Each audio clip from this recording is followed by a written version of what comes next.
And his brethren went to feed their father's flock in Shechem. And Israel said unto Joseph, Do not thy brethren feed their flock in Shechem? Come, I will send thee unto them. And he said to him, Here am I. And he said to him, Go, I pray thee, see whether it be well with thy brethren, and well with the flocks, and bring me word again. So he sent him out of the vale of Hebron, and he came to Shechem. And a certain man found him, and behold, he was wandering in the field. And the man asked him, saying, What seekest thou? And he said, I seek my brethren. Tell me, I pray thee, where they feed their flocks. And the man said, They are departed hence, for I heard them say, Let us go to Dothan. And Joseph went after his brethren, and found them in Dothan. And when they saw him afar off, even before he came near unto them, they conspired against him to slay him. And they said to one another, Behold, this dreamer cometh. Come now, therefore, and let us slay him, and cast him into some pit, and we will say, Some evil beast had devoured him, and we shall see what will become of his dream. And Reuben heard it, and he delivered him out of their hands, and said, Let us not kill him.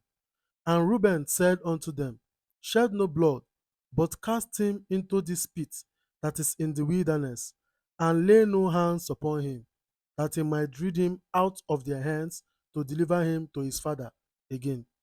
And it came to pass, when Joseph was come unto his brother, they stripped Joseph out of his coat of many colors that was on him, and they took him and cast him into a pit, and the pit was empty, there was no water in it. And they sat down to eat bread, and they lifted up their eyes and looked, and behold, a company of Ishmaelites came from Gilead with their camels, bearing spicery and balm and myrrh, going to carry it down to Egypt. And Judah said unto his brethren, What profit is it if we slay our brother and conceal his blood? Come, let us sell him to the Ishmaelites, and let not our hand be upon him, for he is our brother, our flesh, and his brethren were content. Then there passed by Midianite merchantmen, and they drew and lifted up Joseph out of the pit, and sold Joseph to the Ishmaelites for 20 pieces of silver, and they brought Joseph into Egypt. And Reuben returned unto the pit, and behold, Joseph was not in the pit. And he rent his clothes. And he returned unto his brethren, and said, The child is not, and I, whither shall I go? And they took Joseph's coat, and killed the kid of the goat, and dipped the coat in the blood. And they sent the coat of many colors, and they brought it to their father, and said, This have we found. Know now whether it be thy son's coat or no. And Jacob knew it, and said, It is my son's coat. An evil beast had devoured him. Joseph is without doubt rent in pieces. And Jacob rent his clothes, and put sackcloth upon his loins, and mourned for his son many days. And all his sons and all his daughters rose up to comfort him.